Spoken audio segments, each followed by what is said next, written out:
सभी दर्शकों को मेरा नमस्कार। सृष्टि ने पर्यावरण की संरचना इतनी अदम्य, सुगम और अद्भुत शायद इसलिए की थी कि इस पृथ्वी पर उसके जीवधारी संततियां अपना जीवन सुख और शांति से व्यतीत कर सकें। परंतु अतिशय सुखभोग के चलते मनुष्यों ने संसाधनों का अनपेक्षित दोहन किया।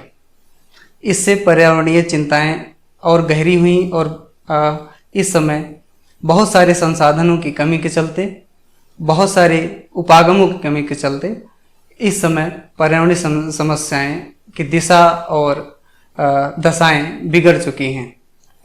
इनके मध्य अवयवों का संतुलन बिगड़ा, इससे व्यापक चिंता होना जाहिर सी बात है।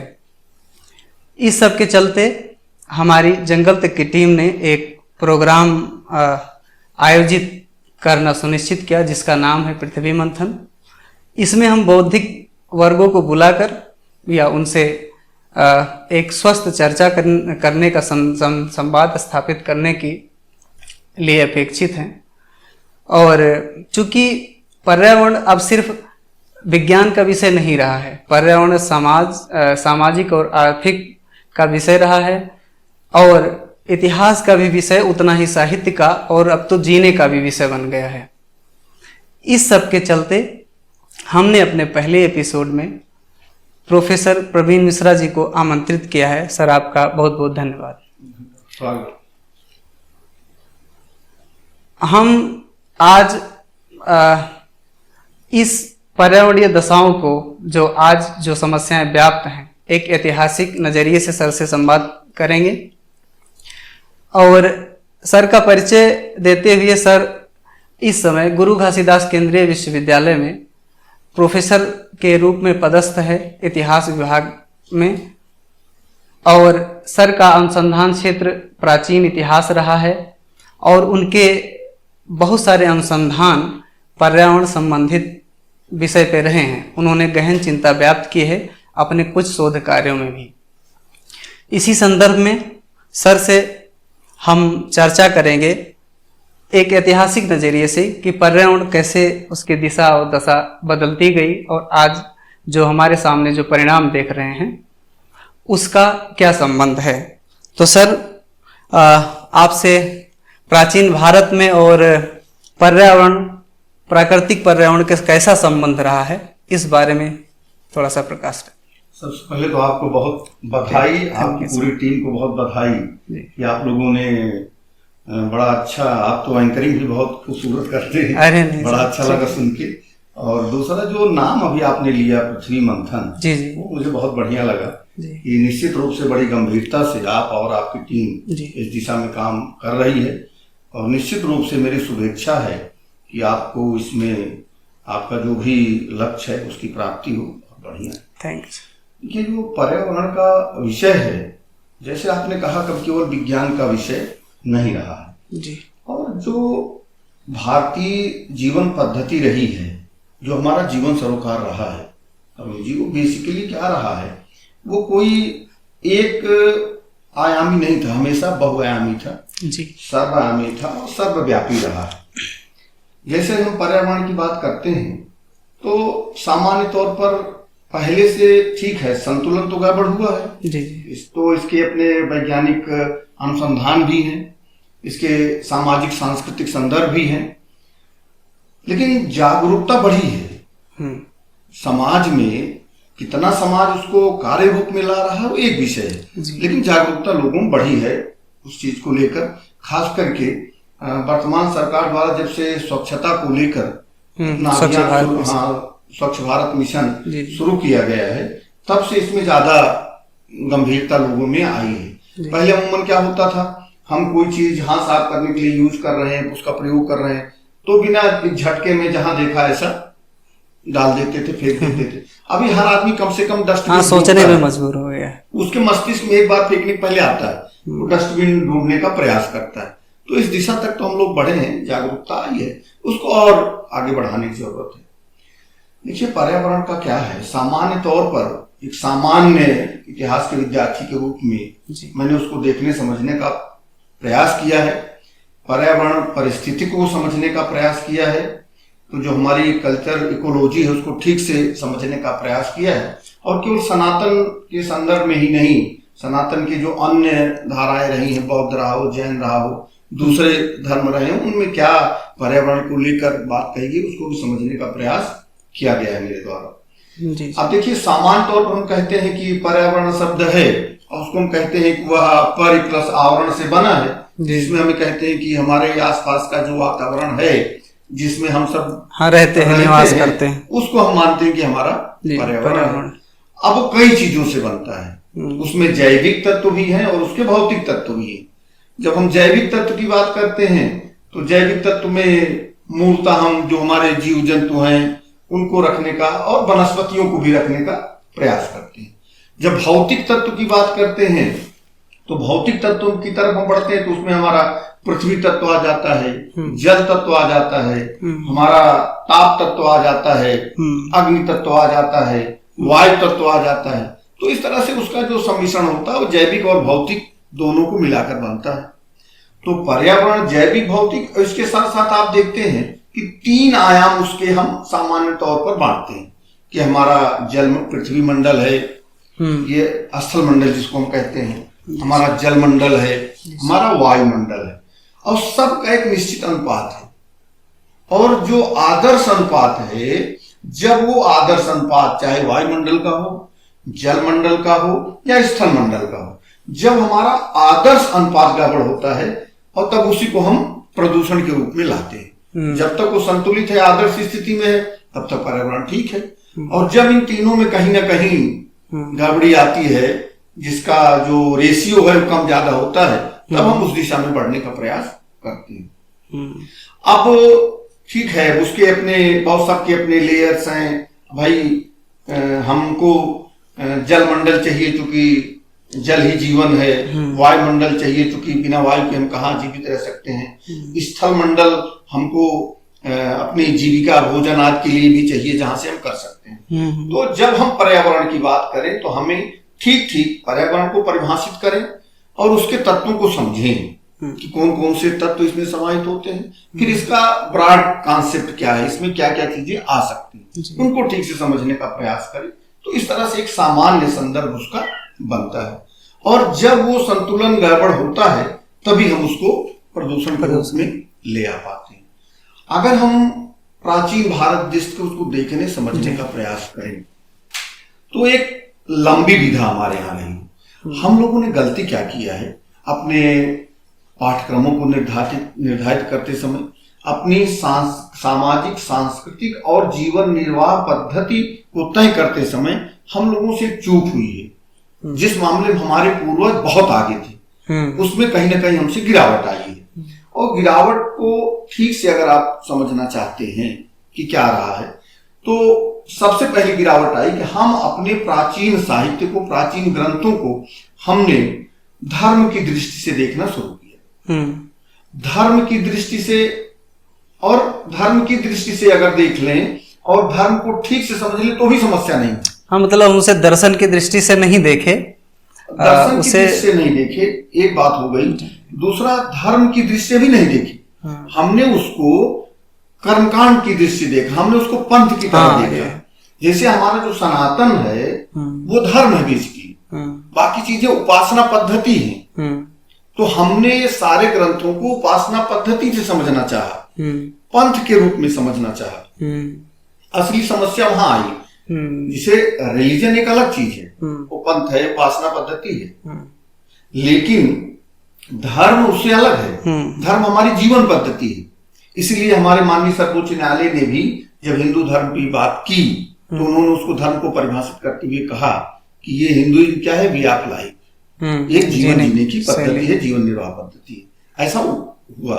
हमारे संवैधानिक तंत्र में भी ये चीज आपको देखने को मिलेगी। ये चीजें रही हैं। अगर उस दृष्टि से हम देखें तो हमारा जो प्राचीन भारतीय साहित्य है, अब वो चाहे वेद हो, चाहे ब्राह्मण ग्रंथ हो, चाहे आरण्यक ग्रंथ हो, हमारे उपनिषद हो, हमारे पुराण हो, हमारे महाकाव्य हो, या दूसरे ऐतिहासिक जो ग्रंथ रहे हैं, चाहे कौटिल्य का शास्त्र रहा हो या कालिदास का साहित्य रहा हो, आपको एक बृहद चिंता पर्यावरण को लेकर मिलेगी। जबकि व्यवहारिक बात यह है उस समय आज जैसा संकट तो नहीं था। हाँ। आबादी इतनी नहीं थी। हाँ, बस फिर भी हमारे ऋषियों मुनियों ने हजारों हजार साल तक तपस्या करके जब वो गृहस्थ से वानप्रस्थी हुए, सन्यासी हुए, तो उन्होंने उस जीवन तत्व को, प्रकृति तत्व को समझने का प्रयास किया।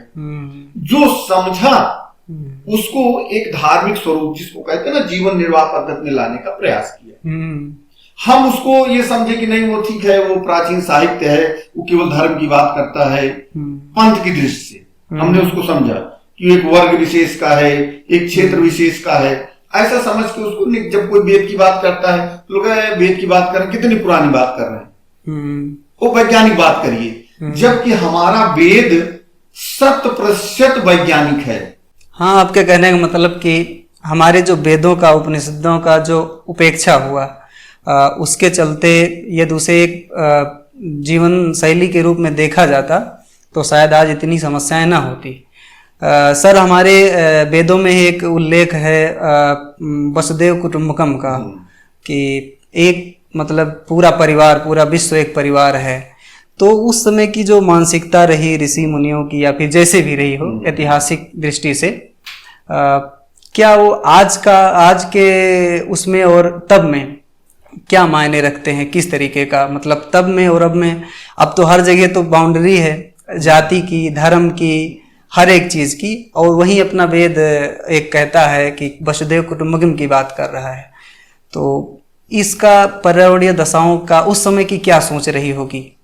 देखिए, जब उस समय की दृष्टि की बात करते हैं, वर्तमान दृष्टि की बात करते हैं, तो वर्तमान दृष्टि और उस दृष्टि में कुछ तो अंतर आया है।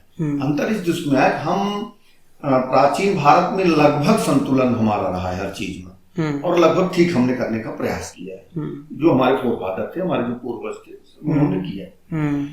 1000 वर्ष की हमारी गुलामी रही है, उसमें वाह आक्रमण भी रहा है, और उसमें न केवल तुर्क आक्रमण रहा है, उसके साथ साथ जो हमारे यहाँ 200 वर्षों का ब्रिटिश और कॉलोनियन रहा है, एम्परर रहा है, उन सारी चीजों ने हमारी जो प्राचीन अवधारणा थी वो टूटी, वह कहीं ना कहीं विखंडित हुई। और दूसरा, चूंकि हम एक दूसरे शासन के आदी हुए, रोटी रोजगार की भाषा दूसरी हुई, तो हम अपनी भाषा और अपनी जड़ों से दूर हुए उसी समग्रता में। समाज का जो जागरूक तबका था, जिसको ये था कि सत्ता भी चाहती थी को जुड़े और ये भी चाहते जुड़े, उन्होंने भाषा, जिसे आंग्ल भाषा एक माध्यम के रूप में आई, एक वर्ग उनको चाहिए था, उन्होंने तैयार किया। कभी अरबी फारसी शासन की भाषा हुई, तो आपको शासन सत्ता के पास रहना है, दिशा में चलना है, तो निश्चित रूप से उस भाषा की तरफ आप बढ़ते हैं। जब भाषा की तरफ बढ़ते हैं तो जीवन पद्धति की तरफ भी आप बढ़ते हैं, आप एक संस्कृति की तरफ भी बढ़ते हैं। तो हमने बहुत सारी चीजें बाहर से सीखने का प्रयास किया। अब इसमें एक छोटा सा उदाहरण हम आपको देंगे। जैसे हम कहते हैं कि हम ब्रिटेन आया, तो सामान्य लफ्जों लोग कह देते हैं हल्के पैमाने पर कि भारत का आधुनिकीकरण किया उन्होंने, ऐसा किया। आधुनिकीकरण एक दूसरी चीज है। आपका मॉडर्नाइजेशन, आपका आधुनिकीकरण केवल आप कर सकते हैं, बाहर से कोई नहीं कर सकता। क्योंकि जैसे ही बाहर का करेगा, ब्रिटेन वाला करेगा, वो मॉडर्नाइजेशन नहीं होगा, वो वेस्टर्नाइजेशन होगा, वो पश्चिमीकरण होगा।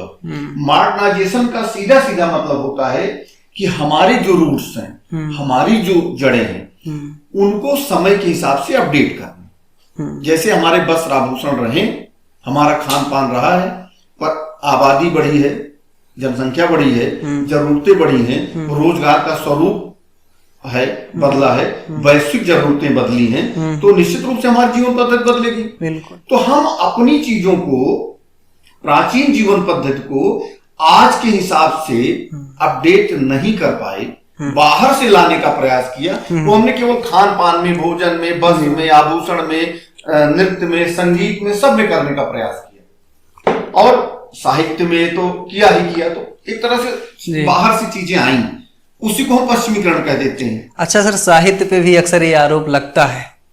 ये सवाल तो साहित्य से भी मैं पूछूंगा, लेकिन साहित्य पे भी, अब आपने साहित्य की बात की, तो ये आरोप लगता है कि जैसे सामाजिक समस्याएं जो पहले व्याप्त थी, चाहे वो सती प्रथा हो, जाति प्रथा हो, या अन्य कोई भी चीजें हों, जो सामाजिक ताना बानों को कमजोर की, उसके लिए साहित्य ने बहुत ढेरों लेख लिखे, बहुत किताबें छपी, बहुत लेख लिखे गए, बहुत अनुसंधान किए गए, बहुत आंदोलन हुए। लेकिन उसी समय धीरे धीरे पर्यावरणीय समस्याएं भी जन्म ले रही थीं या फिर जन्म ले चुकी थीं। उस पर साहित्य वालों का नज़र वहाँ तक नहीं पहुँचा, और यही कारण रहा कि आज जो समस्याएं हम यहाँ देख रहे हैं ये बहुत ज़्यादा व्यापक रूप से हैं। यदि पहले ऐसा नहीं हुआ था, पहले से ही ये लेखक लोग, साहित्यकार लोग या फिर इतिहासकार लोग इस बात से आगाह करते रहते, तो शायद ये जो हम लोगों के ऊपर मतलब ये इन लोगों के ऊपर जो लगता है, एक प्रकार से आरोप लगता है कि इन्होंने इस पे ध्यान नहीं दिया, तो इसको कैसे आप देखते हैं? किस तरीके से, जैसे कि ये लेखन शैली में आ गया होता, पर्यावरण समस्या पहले से ही आ गया होता, तो आज की स्थितियां क्या कुछ अलग रहती? निश्चित रूप से अलग रहती। और आपने बहुत गंभीर प्रश्न उठाया है और बहुत जेन्युइन प्रश्न है, और निश्चित रूप से इसका जवाब तो देना पड़ेगा जो भी उस विधा में है, काम कर रहे हैं, क्योंकि वो उत्तरदायित्व भटके, इसमें कहीं कोई दोहराय नहीं। क्योंकि अभी हम प्राचीन साहित्य की बात कर रहे थे, तो जैसे हम वेदों की बात करें, ब्राह्मण की बात करें, तो अब उसमें क्या है, अलग अलग आपको उदाहरण मिलेंगे कि प्रकृति के लेकर वो कितना चिंतित रहे। बाद का साहित्यकार उतना चिंतित हुआ क्या, ये देखना पड़ेगा। क्यों, उसका हम आपको उदाहरण बता रहे हैं। जैसे वेद तो हमारे पूरी तरीके से भरमार है पर्यावरण को लेकर, लेकिन जैसे हम चर्चा, शतपथ ब्राह्मण उसी की एक तरह से व्याख्या है गद्य में। अब जैसे शतपथ ब्राह्मण में जब वो वृक्ष की तुलना करते हैं तो शिव से करते हैं।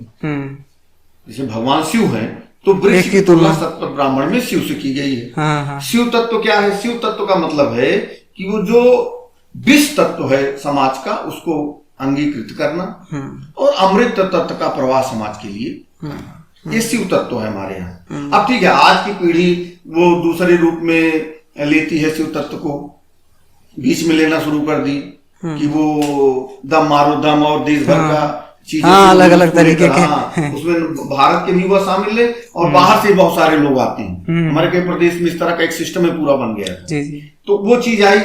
अब शिव तत्व को अगर उस रूप में समझिए तो अब शतपथ ब्राह्मण को शिव के रूप में कहता है। अब वो जो समुद्र मंथन हुआ उसमें बहुत सारी चीजें निकली, तो जो चीजें निकली उसमें अमृत की तो बड़ी चर्चा होती है कि अमृत निकला, 12 वर्ष तक देवदैत्य संघर्ष चला, और 4 जगह पर वो घड़ा रखा गया, 4 बूंदें गिरी तो 4 जगह कुंभ लगता है, ऐसा एक उस देखने को मिलता है। लेकिन उसमें विष कलश भी निकला था जिसको भगवान शिव ने ग्रहण किया था। अच्छा, ऐसा भी माना जाता है कि वो विष इतना तीखा था, मतलब इतना विषैला था कि शिव जी ने उसको मतलब निगला नहीं, क्योंकि वो पचा नहीं सकते थे, इसलिए उन्होंने अपने कंठ पे शायद नीलकंठ हो गए। नीलकंठ हो गए। वो है, वो साहित्य में आता है। तो जैव विविधता का एक मानक सिद्ध हो सकता है कि चाहे रामचरितमानस हो या फिर आपने कहा कि वेदों में, उपनिषदों में, बात सही है, यजुर्वेद हुआ या ऋग्वेद हुआ या अन्य उपनिषद हुई या फिर गीता ही क्यों नहीं, उसमें से बहुत सारे श्लोक ऐसे हैं, मेंशन है, जो पर्यावरण की बात करते हैं। हमने कुछ पुराने साम्राज्य देखे, जैसे अशोक का, उसमें भी थोड़ा बहुत जो उल्लेख मिलता है वो ये है कि उनका जो 5th पिलर था, उसमें कुछ शायद पर्यावरण संरक्षण की बातें की गई थी। उसकी चिंता तो है उसमें। मेन जो चीज अपने को समझनी है, जो आप कह रहे थे साहित्यकार दायित्व वाला, इसे उसमें मैंने बताया, हमारे प्राचीन साहित्यकार इसको लेकर बहुत जागरूक थे। आगे की पीढ़ी जैसे हर क्षेत्रों में डाउनफॉल हुआ, और उसके बहुत सारे कारण हैं। मूल कारण तो गुलामी ही है। अच्छा। वह आधिपत्य है जिससे हम मूल धारा से हटे। सत्ता बदली, लोग बदले, शासन बदला, भाषा बदली, संस्कृति, बहुत सब परिवर्तन होते हैं। वो एक इशू आया, लेकिन जो मेजर इशू है कि हमको हमारे सारी चीजें लेनी थी, नहीं लिए हो गए, अब हम ले सकते हैं। अब उसका महत्व कैसे समझना? उसका महत्व मूल रूप से समझना कि जैसे हम कह रहे थे पुराण में बात कही गई है, तो जैसे मत्स्य पुराण का एक उदाहरण हम आपको देंगे। उस मत्स्य पुराण ये कहता है कि जो कुएं होते हैं, जल के स्रोत, तो प्राथमिक स्रोत तो ठीक है, नदियां नहीं, सब जब मनुष्य मैदान की तरफ आए तो कुएं हमारे जल के स्रोत बने। तो एक बड़ा बढ़िया मत्स्य पुराण में एक श्लोक है, और उसकी व्याख्या इस प्रकार में है कि जब 10 कुएं को हम एकत्रित करते हैं। अच्छा। वो महात्म्य एक तालाब या पोखर को मिलता है। 10 कुओं के बराबर होता है एक पोखर या तालाब। हाँ, जैसे हम जिस कैंपस में है नेचुरल पोखर है 4-5, हाँ, वो अलग अलग नामकरण भी उनका किया गया है। 12 महीने उसमें पानी रहता है जी। वो पोखर आपका 10 कुएं के बराबर है। हाँ। और जब 10 पोखर आप इकट्ठा कर लेते हैं तब एक सरोवर के बराबर होता है। और जब 10 सरोवर आप की शक्ति आप इकट्ठा करते हैं, जीवन तत्व तो 10 सरोवर का इकट्ठा करते हैं महात्म्य, तब आप एक पुत्र तत्व को प्राप्त करते हैं। और जब 10 पुत्र तत्व एकत्रित होता है तब आप एक वृक्ष तत्व पाते हैं, एक वृक्ष को पाते हैं। इतनी महानता उसको लेकर रही है कि वृक्ष को हमारे साहित्य में, पुराणों में किस रूप में रखा गया है। ऐसे एक कुआं खुदवा देना ही बड़े पुण्य का काम माना जाता है। बिल्कुल माना जाता है। बावड़ी बनवा देना बड़े पुण्य का काम माना जाता है। और उसका इस गुना तक लेके आना, आप चिंता सोचिए कि कितनी बड़ी चिंता पर्यावरण को लेकर रही होगी। आज हम आरोप लगा देते हैं, आप कहीं गांव में ऐसे जाते रहिए, आप देखेंगे बरगद का पेड़ मिलेगा, पीपल का मिलेगा, तो आप उसमें देखेंगे कुछ धागाओं का बांधा रहेगा, कुछ फटे कपड़े लाल कलर के लटके रहेंगे। हो सकता है कोई वहां बैठ के पूजा पाठ भी कर रहा हो, लोगों का मार्गदर्शन भी कर रहा हो। ऐसा भी आपको देखने को मिल जाएगा। मठ चबूतरे टाइप का ऐसा बना के लोग रहते हैं। शुरू लोग समझे कि ये पोगापंथी है, इस वृक्ष का ऐसा काहे का उपासना। तो हमारे पूर्वजों को समझिए कि उन्होंने उस समय पीपल के महत्व को, पंचवटी के रूप में बरगद के महत्व को, गूलर के महत्व को, पाकड़ के महत्व को, आम्रकुंड के, इसको समझा था ना। हाँ, मतलब को समझने का प्रयास किया था। जो है यही कि कुछ वृक्ष हुए या फिर नदियां हुई, उनकी पवित्रता से देखा और उस दृष्टिकोण से उन्होंने इसकी रक्षा करनी भी चाहिए। तो ये जो परंपरागत शैली पहले की रही है, उसका प्राचीन भारत में बहुत सारे ऐसे देखते हैं, जैसा आप बताए हैं अभी, बहुत जैसे मत्स्य का उदाहरण बताया, मत्स्य पुराण का। ये बहुत बड़ी बात है क्योंकि आज के अखबार हमेशा चेता रहे हैं कि विशुद्ध होने वाला है। किसके लिए? पानी के लिए। और टीवी न्यूज चैनलों में अक्सर आप देखते हैं कि क्या मारामारी चल रही है पानी के लिए, कैसे जा रहा है। तो हमारी जो परंपरागत तकनीक थी, हमारी आवाज की जो तकनीक है, हम कहते हैं विकास के क्रम में हम आगे बढ़ गए हैं, लेकिन उस परंपरा से हम कैसे सीखें आज का जो विकास है, जिसमें एक हम सस्टेनेबिलिटी की तरफ अग्रसर हों और कम से कम संसाधन का दोहन हो और कंजप्शन भी कम से कम हो। तो इस परिप्रेक्ष्य को थोड़ा सा, इस परिप्रेक्ष्य को समझने का जो सबसे मूल चीज है, वो कैसे और ठीक से आप समझेंगे, वो है जन जागरूकता, लोगों में सिविक सेंस का आना, लोगों में एक नागरिक, श्रेष्ठ नागरिक या आदर्श नागरिक के भाव का आना। ये भाव जब आ जाता है, जैसे हम छोटा सा उदाहरण आपको देंगे कि अभी हमने हाल में कुछ दिन पहले नेपाल की यात्रा की। अच्छा। एक वहाँ था, उसमें गया, तो मैं वहां गया, पहली बार गया था नेपाल। वहां अपने नॉर्थ ईस्ट के सिक्किम वगैरह के बारे में मैंने सुना था, वहां गया नहीं था, वहां का वो चीज नहीं देखी थी। वैसे एक चीज वहां मुझे देखने को मिली कि आपको कहीं भी, पूरा काठमांडू शहर आप घूमिए, कहीं भी डस्ट नहीं मिलेगा आपको, एकदम नीट क्लीन मिलेगा। सड़क पर चल रहे हैं, एक सिविक सेंस देखने को मिला कि जो पैदल यात्रियों के लिए फुटपाथ बने हुए हैं, जो आदमी पैदल चल रहा है आपको सड़क पर नहीं दिखेगा, वो आदमी उसी फुटपाथ पर ही चलता हुआ आपको दिखेगा और एक सिस्टम से चलेगा। गाड़ियों का है, चाहे बगल वाला सड़क खाली ही क्यों ना हो, वो जो रूट ऑफ द रोड है उनका, वो एक लंबी लाइन लग जाएगी 100-200 गाड़ियों की, लेकिन कोई उसमें से क्रॉस नहीं करेगा, अपनी बारी का इंतजार करेंगे। जागरूकता एक तो बड़ी, एक सिविक सेंस का आना लोगों में ये जरूरी है। जैसे मैंने स्वच्छता को लेकर आपसे कहा कि एक सिविक सेंस लोगों में आया, उसका परिणाम आएगा। जहां तक सस्टेनेबल डेवलपमेंट की बात है, या हम विकास भी करें और प्रकृति भी हमारे साथ रहे। देखिए, जो भी प्रकृति में चीजें हैं उनकी एक सीमा तो है ना, कुछ असीमित चीजें भी हैं, कुछ सीमित चीजें, उनको समझना पड़ेगा। जैसे हम अपने जल स्रोतों का कितना प्रयोग करेंगे, हम अपने कोयले का ऊर्जा के लिए कितना प्रयोग करेंगे, ये सारी चीजें आएंगी। कोयले की अपनी एक सीमा है, और जो कोयले को आप खदान लाएंगे तो कितने, अभी चल ही रहा है यहाँ इतना बड़ा संकट चल ही रहा है। तो कौन सा वो है जंगल हंसदेव बचाने का इतना बड़ा यहाँ चल ही रहा मूवमेंट। हाँ। तो अब आप जब कोयला निकालेंगे हाँ। तो जमीन तो कहीं ना कहीं डिसबैलेंस होगी हाँ। और उतने पड़े हुए वृक्ष भी कटेंगे, वो चीजें जाएंगी। लेकिन अगर हम उसी अनुपात में सोलर सिस्टम को बढ़ाने का प्रयास करें, उसी अनुपात में कोयले के ऊपर हम अगर सौर ऊर्जा को वरीयता दें, क्योंकि वो हमको प्रचुर मात्रा में मिल रही, वो आ ही रही है, प्रचुर मात्रा में आ रही है, उसको अगर हम एनर्जी के रूप में ले आए तो बहुत सारा डीजल भी बचेगा, पेट्रोल भी बचेगा, कोयला भी बचेगा। तो आर्थिक संसाधन भी हमारे बढ़ेंगे, प्राकृतिक संसाधन भी हमारा स्थिर होगा। यानी जो अस्थाई भाव है विकास का, क्योंकि दो चीजें हैं। सिविक सेंस की मैं बात बार बार क्यों कर रहा हूं, आप कुछ भी कर लीजिए, जब तक सिविक सेंस नहीं आएगा तब तक कोई योजना सफल नहीं होगी। क्यों, हम बता रहे हैं आपको। सिविक सेंस क्या होता है, वही तय करता है आपका प्लान और उसका इम्प्लीमेंटेशन। अब क्या होता है कि जैसे सिविक सेंस, मैंने आपसे कहा कि लोगों की इच्छाएं अनंत हैं, लेकिन जरूरतें अनंत नहीं है। तो अगर हम अपनी जरूरतों में चलते हैं तो प्रकृति ने तो हमारी जरूरत भर कर दिया है।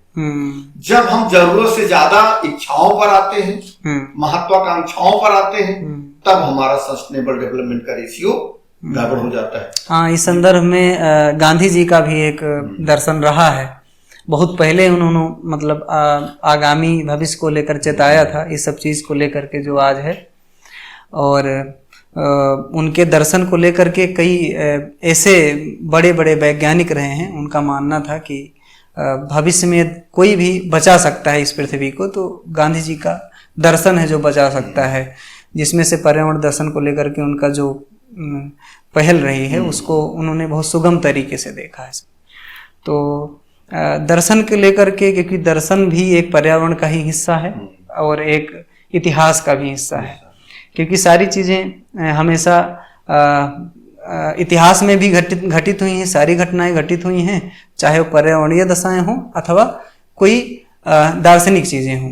तो उस समय जो चेतना जगी, आजकल हम देखते हैं गांधीवादी हैं या अन्य तरीके से वाद या विचार की बात करते हैं, लेकिन इन सब के बावजूद भी चीजें अभी वैसी चीजें नहीं हो रही हैं जैसी होनी चाहिए।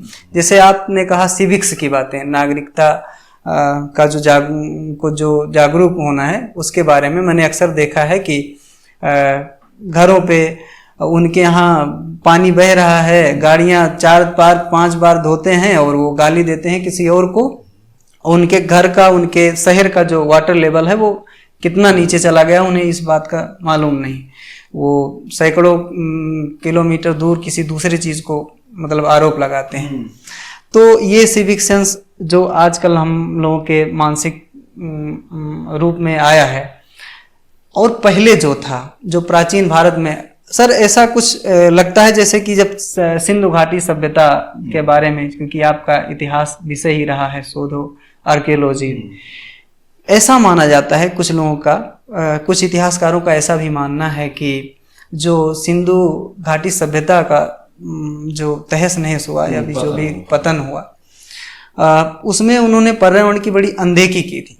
कुछ लोग कहते हैं ऐसा नहीं हुआ, ये कैसी बहस है? उसके क्या है, देखिए, उसके सिंधु सभ्यता का पतन एक बिंदु है, उसके पतन के कई कारण लोग बताए। वो पर्यावरण तो एक है, नदियों का मार्ग परिवर्तन है, वायु आक्रमण है, जलवायु परिवर्तन की बात आप कर ही रहे हैं, वो भी है, महामारी बीमारियों की भी बात लोग करते हैं, वायु आक्रमण की मैंने चर्चा की, तो उसके बहुत सारे कारण बताए गए हैं।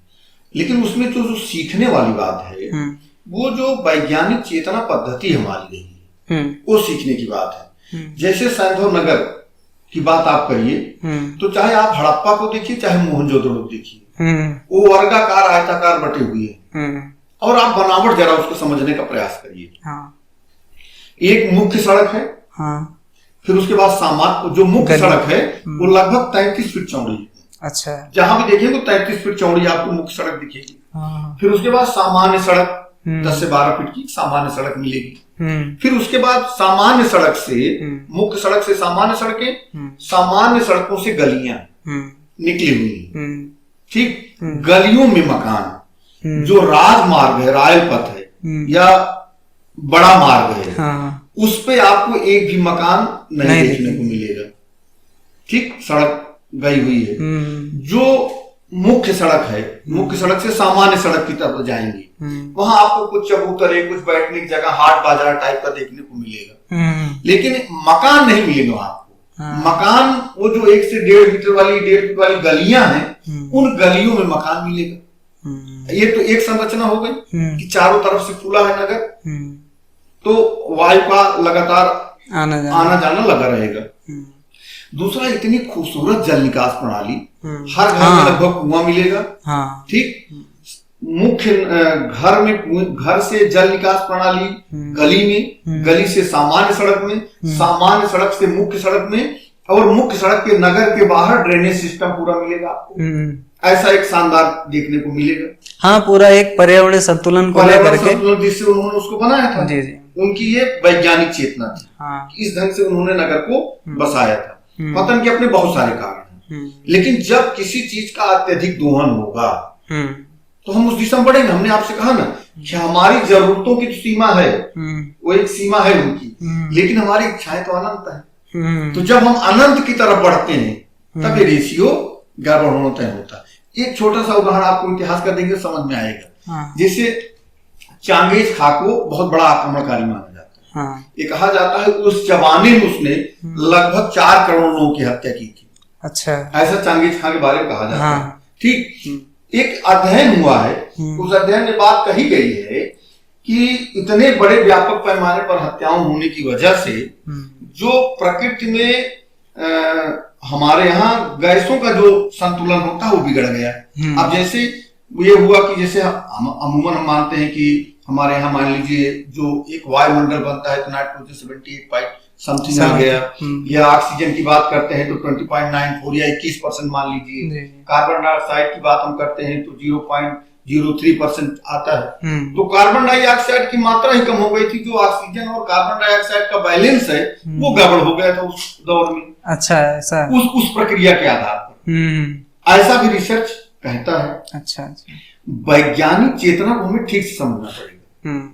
जैसे एक डॉक्टर गोमसी हैं, हाँ, डॉक्टर गोमसी हैं, वो फ्रेंच वैज्ञानिक हैं। उन्होंने भारतीय यज्ञों को लेकर, आप दर्शन धर्म की बात करते हैं, भारतीय यज्ञों को लेकर एक रिसर्च किया और उन्होंने अपने रिसर्च में दावा किया है कि जो क्षय रोग या टीबी होता है उसको हम यज्ञ से ठीक कर लेते हैं। अच्छा, आज जब हम यज्ञ की बात करते हैं तो लोग कहते हैं गोगापंथी, उससे क्या होना जाना है।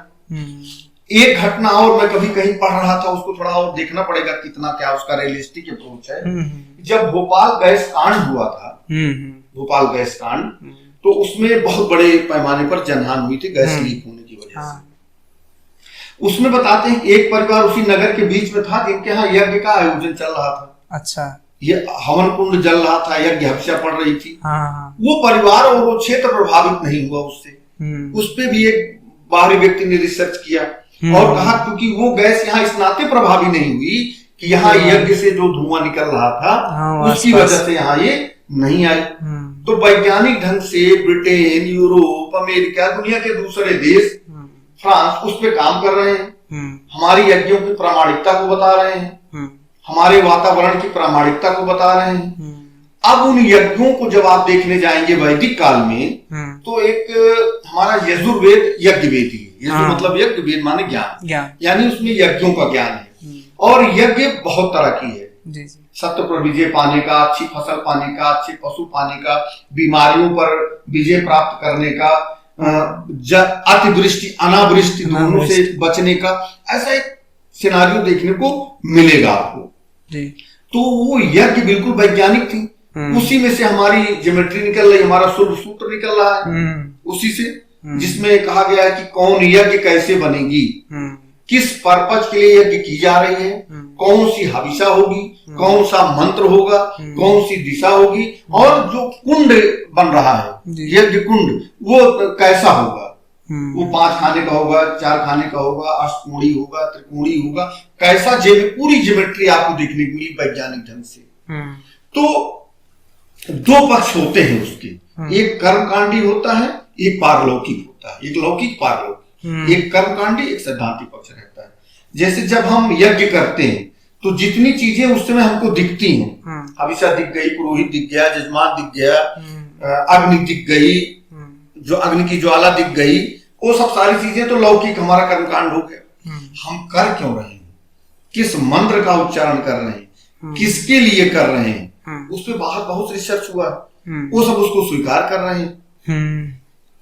तो प्राचीन चेतना बहुत वैज्ञानिक थी। हमारा जो दर्शन था वो पूर्णतः वैज्ञानिक चेतना पर आधारित था।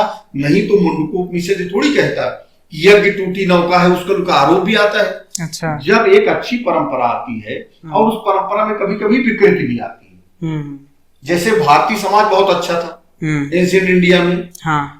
स्त्री और पुरुष में भी भेद नहीं होता था। जब वो शिक्षा के लिए जाती थी तो हमने अपाला, घोषा, लोपा, मुद्रा, इंद्राणी, सिक्ता, निवारणी ऐसी वेद माताएं पाई। बाद में क्यों विवाह की उम्र 16 वर्ष करने कम करेंगे तो दंडित किए जाएंगे।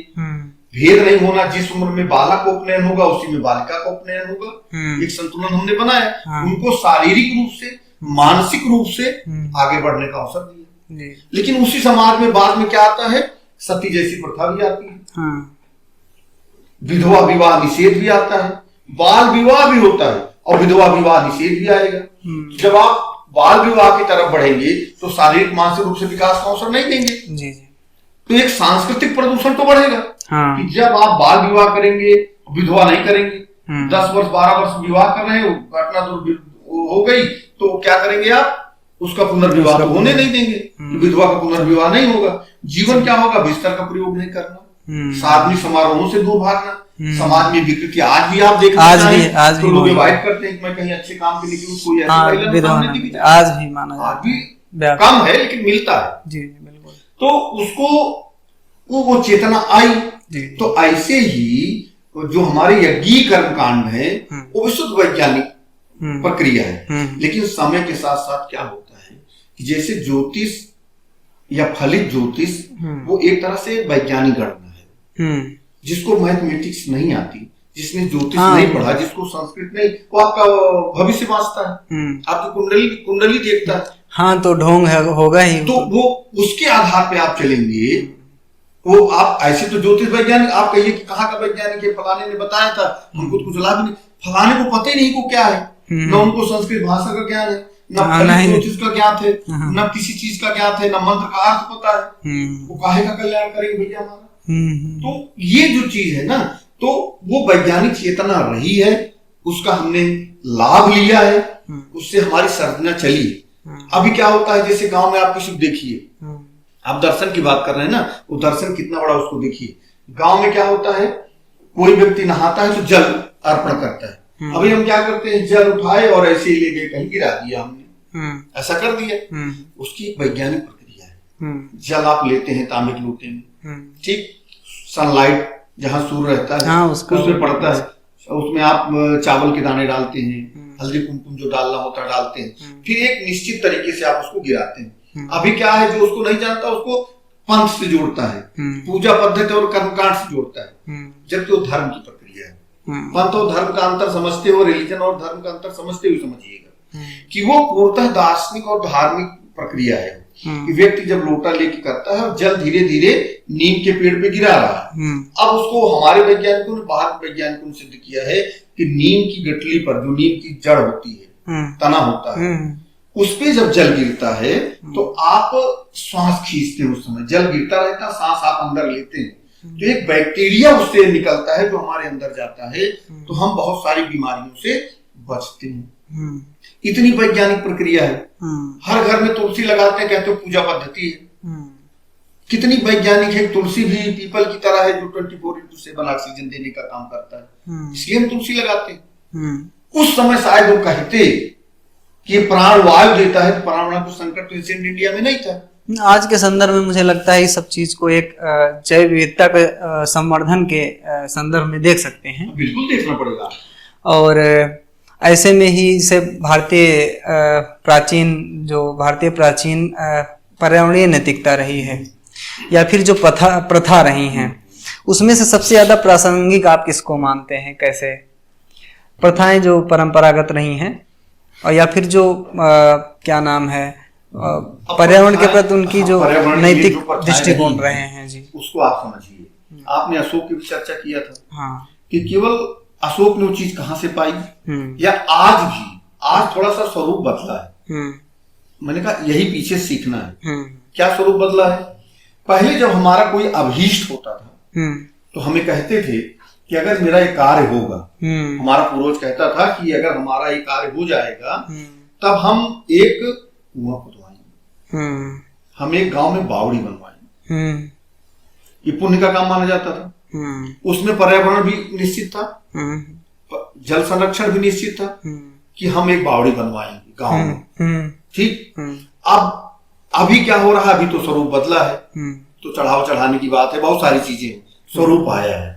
कहने का आशय यह है कि जो परंपरा उस समय चली आ रही थी कि हमारे काम हो जाएगा तो हम इतने वृक्ष लगाएंगे, हम पंचवटी तैयार कराएंगे, सड़कों के किनारे शासक वृक्ष लगाता था, तो उसमें पशु पक्षी मानव सबका हित था, सबका हित था, क्योंकि उसमें प्राणवायु तो मिलती ही थी, फल भी मिलता था, साधन भी मिलते थे, सारी चीजें हमको प्राप्त हो जाती थी, सारी चीजें हमको मिल जाती थी। और वो मैक्सिमम हमारी जो वनस्पतियां हैं वो औषधि गुणों से युक्त है, औषधि गुणों से युक्त है, ये भी उसमें हो जाता था। तो शासक जब भी नहर खुदवाना, सड़कें बनवाना, हमारे प्राचीन जो शासक रहे उनका धर्म था चारों तरफ वृक्ष लगाना। और बताता है कि उसने एक आम्र वाटिका लगवाई अशोक ने, सड़कों के किनारे उसने वृक्ष लगवाए। तो ये परंपरा ही थी, लोक कल्याण की परंपरा थी। उस लोक कल्याण में हमारी वैज्ञानिक चेतना थी। उस लोक कल्याण में, जैसे मैं उदाहरण बताएं बांध बनाने का, एक जूनागढ़ स्टेट जगह है गुजरात स्टेट में। जूनागढ़ में क्या है कि एक दो पहाड़ियों को काट कर रेवतक और उर्जेर एक झील, सुदर्शन झील बनवाई गई। ठीक, अब वो सुदर्शन झील शक शासक रुद्रदामन ने बनवाई। वो प्रथम शताब्दी ईस्वी ईसा पूर्व की घटना है। वो झील, लोगों तक पानी वहां से आता था। फिर वो झील में दरार आया तो गुप्त शासकों ने उसको ठीक कराया। स्कंदगुप्त का उसका एक प्रकरण भी मिलता है। उसके पहले मौर्य सम्राट को देखेंगे तो मौर्य सम्राट अशोक ने भी उसमें काम किया था। यानी एक में शक शासक काम कर रहे हैं, मौर्य शासक काम कर रहे हैं, गुप्त शासक काम कर रहे हैं उस झील को बनाने के लिए। और कहा जाता है जो झील चंचला थी, बार बार टूटती थी, उस झील को स्कंदगुप्त के समय अस्थायी रूप से बना दिया गया। तो यानी हमारी अपनी जो पर्यावरणीय चेतना थी उसमें वैज्ञानिकता बहुत बड़े पैमाने पर थी। जो भी हम लोग कल्याण का काम करते थे उसमें चीज रहा करती थी। और वो वही नहीं है, वो बौद्ध धर्म में भी आप जाएंगे तो आपको देखने को मिलेगा कि हम ऐसे कह देते हैं कि स्तूप है, तो स्तूप चार तरह के होते थे उनके। एक उद्देशित होता था, एक पारिभोगिक होता था, एक स्थान जैसे उद्देशिक हो गया, पारिभोगिक हो गया, एक संकल्पित होता था, कोई संकल्प लेते थे, और एक शारीरिक होता था। इस तरीके से चीजें चलती थी। इस महात्मा बुद्ध का जन्म लुम्बिनी में हुआ, तो स्थान एक हो गया, भाई वहां जन्म हुआ, इस नाते बन गया। पारिभोगिक मतलब ये था जिन चीजों का उपयोग करते थे, भिक्षा पात्र आदि, उस पे बन गया, वो चीजें आ गई। उद्देशिक का मैंने बताया आपको, पारिभोगिक हो गया। शारीरिक मतलब उनके नख नाखून बाल या शरीर की भस्म बात बनी राख पर बन जाना। एक होता था संकल्पित, जैसे मैंने बताया कि प्राचीन समाज इस तरह की संकल्पना लेता था, परंपरा थी। वो परंपरा बौद्धों में थी कि अपने श्रेष्ठ कार्य संपन्न होने पर, अभीष्ट कार्य संपन्न होने पर वो स्तूप का निर्माण कराते थे। वो संकल्पित चीजें होती थी। तो उन जहां भी ये कोई ऐसा प्रायोगिक स्थल डेवलप होगा तो हाँ आपको बाग बगीचे मिलेंगे, पेड़ पौधे मिलेंगे, जल का स्रोत मिलेगा। यानी पब्लिक वेलफेयर जो भी हमारा कंसर्न था पब्लिक वेलफेयर को लेकर, वो बहुत वैज्ञानिक था। और हमारी सारी परंपराएं बड़ी वैज्ञानिक रही, लेकिन परंपराओं में कमी जब आई निहित स्वार्थ के चलते, अब वो सती प्रथा कैसे बढ़ी उसका वैज्ञानिक विवेचन आप करेंगे तो उसमें हमारा इंटरेस्ट मिलेगा। इंटरेस्ट क्या है? बाल विवाह तो हुआ, विधवा विवाह रोका गया, संपत्ति वितरण हो जाएगा, कहीं और हो जाएगा। तो जीवन इतना नरकी बना दिया गया कि 14-15 वर्ष की बालिका विधवा हो जा रही, पुनर्विवाह नहीं होना है। हाँ, जीवन ऐसा जीना है कि जमीन पर लेटना है, सार्वजनिक समारोहों से बाहर रहना है, मांगलिक कार्यों से बाहर रहना, बहुत सारी चीजें। तब वो क्या करती थी, तो उसको लगता था कि इस जीवन से तो निकल जाना ही बेहतर है। तो ये कमी आई ना, जो श्रेष्ठ परंपरा थी समाज उसमें गिरावट देखी गई। वो परंपराएं हमारे यहाँ बड़ी वैज्ञानिक रही, लेकिन व्यक्तिगत लाभ के लिए वो समाज, व्यक्तिगत लाभ का मतलब हम अपना व्यक्तिगत लाभ, कभी कभी समाज अपने लाभ के लिए, भौतिक लाभ के लिए, उन परंपराओं में डाउनफॉल देखा गया है इनके चलते हुए। साहित्य में सर एक कथन है कि पहले लोग नदियों के किनारे बसते थे और अब सड़कों के किनारे बसते हैं। तो पहले जैसे नदी के किनारे जब बसते थे तो उनका कुछ तो सोचना रहा होगा कि यहाँ पे जब इतिहास में जब जाते हैं देखते हैं कि ज्यादातर शहर जो हैं वो किसी नदी के किनारे ही बसाए गए थे। ज्यादातर क्या नदियों के किनारे से ही जीव आए हैं। जैसे मैंने उस दिन प्रसंग में भी आप चर्चा किया कि हमारे यहाँ जो दशावतार है वह मानव का उद्भव और विकास है। कि जैसे एक जल में जीव आता है और फिर वो सभ्य समाज का जीव बनता है, तो अगर आप दशावतार देखेंगे तो पूरी चैन मिल जाएगी। जैसे सर, जैसे मैंने आपसे बताया कि जैसे आप कहते हैं कि मत्स्य अवतार, कूर्म या कच्छप अवतार, फिर बाद में आप सुकर अवतार की तरफ आते हैं, फिर वामन अवतार की तरफ आते हैं, परशुराम अवतार की तरफ आते हैं, रामा अवतार की तरफ आते हैं। आप देखिए वो मानवीय जीव से लेके मानव तक की विकास की कहानी है कि पहले जीव कहाँ पैदा हुआ, जली जीव आया, पहले जलचर आया, मत्स्य को लिया आपने, फिर मत्स्य बाद कूर्म में कच्छप आया जो जल से स्थल की तरफ बढ़ना शुरू हुआ, जल से सतह की तरफ बढ़ना शुरू हुआ, दोनों तरफ आया। फिर शुक्र अवतार आप दिखाते हो क्या, कीचड़ की तरफ, जल से दलदल मैदान की तरफ बढ़ा। फिर आप वामन अवतार की तरफ आते हो, वामन मतलब छोटा आदमी, लघु मानव, उसका विकास का क्रम चल रहा है, मानव आया।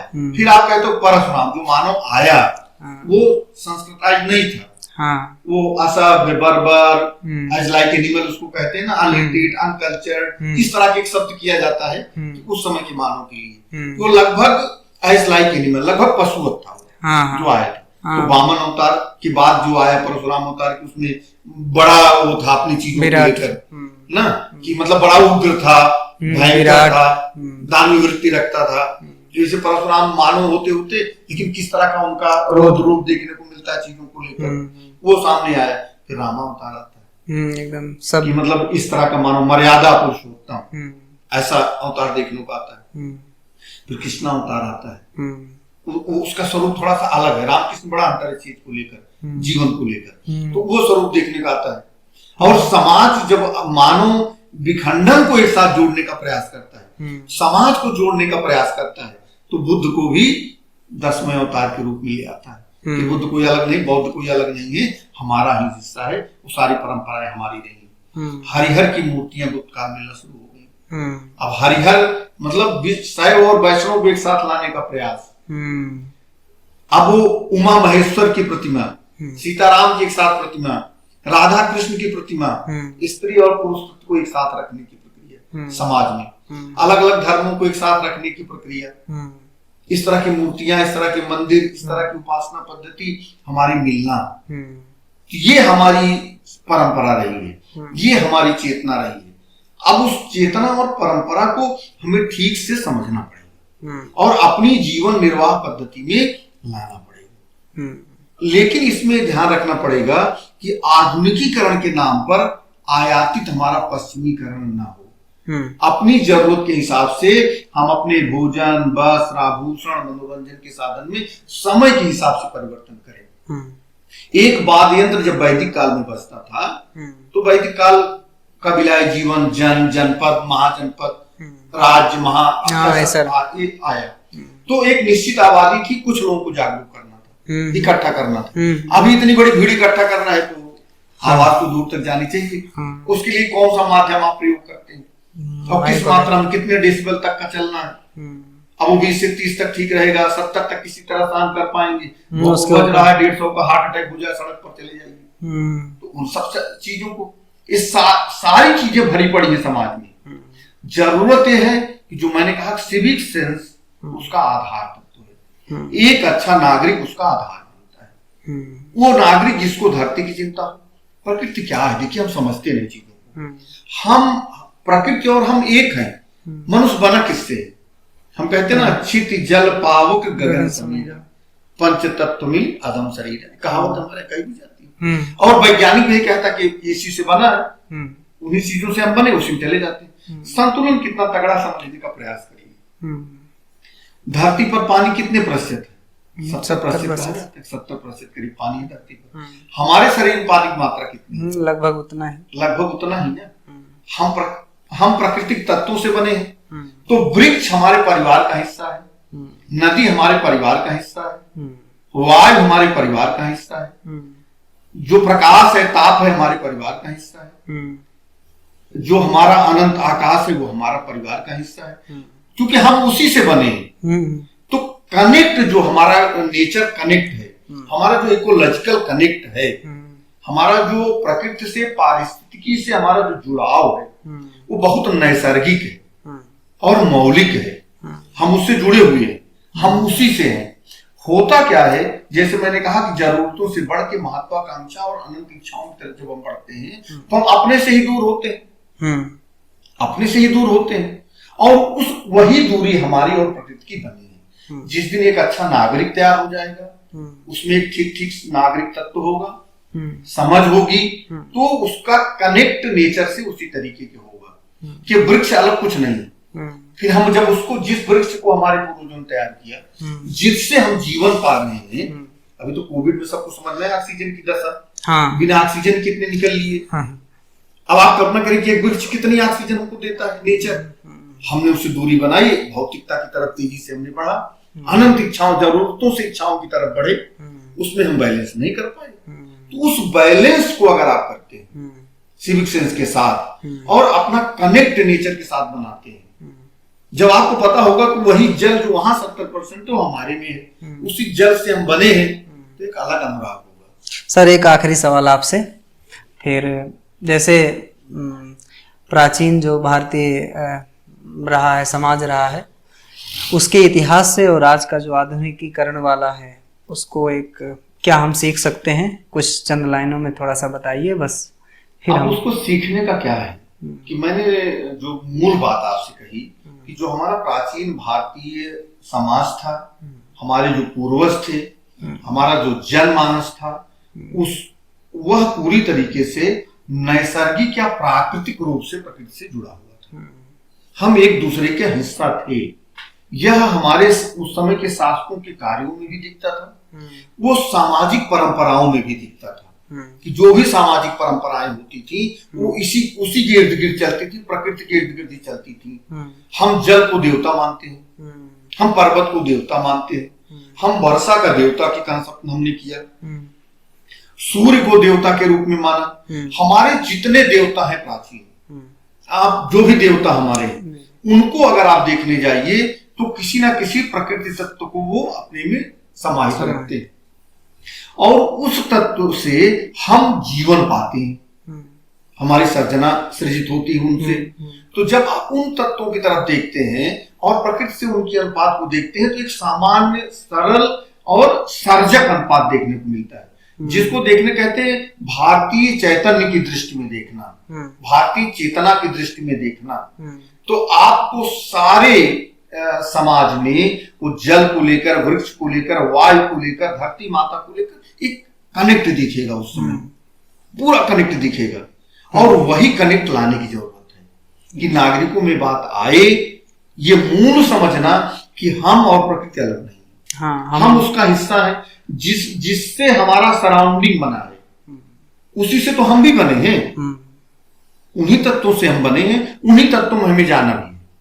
हम किसी धर्म के हो, हम जलाए जाते हो, दफनाए जाते हो, डुबोए जाते हो, हमारे साथ कुछ भी प्रक्रिया अंत्येष्टि की होती हो, लेकिन जिन तत्वों से हम आए हैं वो यही तत्व हैं और इन्हीं तत्वों में हमें जाना भी है।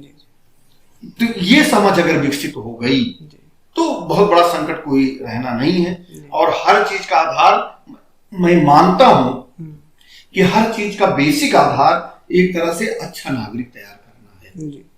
ये जागरूकता करके, पाठ्यक्रम को बदल कर, पाठ्यक्रम इन चीजों को लाकर नई पीढ़ी, हमारी नई पौध को जो आ रही है उसको ये बताना कि हम और प्रकृति एक हैं, वृक्ष हमारे परिवार का हिस्सा है। इसीलिए सरस्वती नदियों की माता या नदी माता के रूप में देखते हैं, गंगा माँ के रूप में देखते हैं ना उसको, या धरती को हम माता कहते हैं, ठीक है ना। वृक्ष की हम उपासना करते हैं, खास करके उन वृक्षों की जो वृक्ष 24 घंटा हमको ऑक्सीजन दे रहे हैं, फल दे रहे हैं या औषधि दे रहे हैं, फलदार वृक्ष हैं या फिर बड़े उस तरह के वृक्ष। काफी अच्छी चर्चा हुई आपसे, आपने बहुत सारा दृष्टिकोण रखा भारतीय परंपराओं से लेकर के उसके ऐतिहासिक दृष्टिकोण को समाहित करते हुए। हम लोगों को या सभी दर्शकों को जो भी हैं सबको कुछ न कुछ सीखने के लिए जरूर मिलेगा इससे। आपने इतना अच्छा वक्तव्य, इतना स्वस्थ जो चर्चा किया, एक संवाद स्थापित किया, आपका सर बहुत बहुत धन्यवाद। हमारे जंगल लकी टीम से बहुत सारी शुभकामनाएं कि आप और आपका ये चैनल को प्रगति करे और आप लोगों का कल्याणार्थ इस तरह का काम कर रहे हैं और निश्चित रूप से आपको सफलता मिलेगी। आभार, धन्यवाद।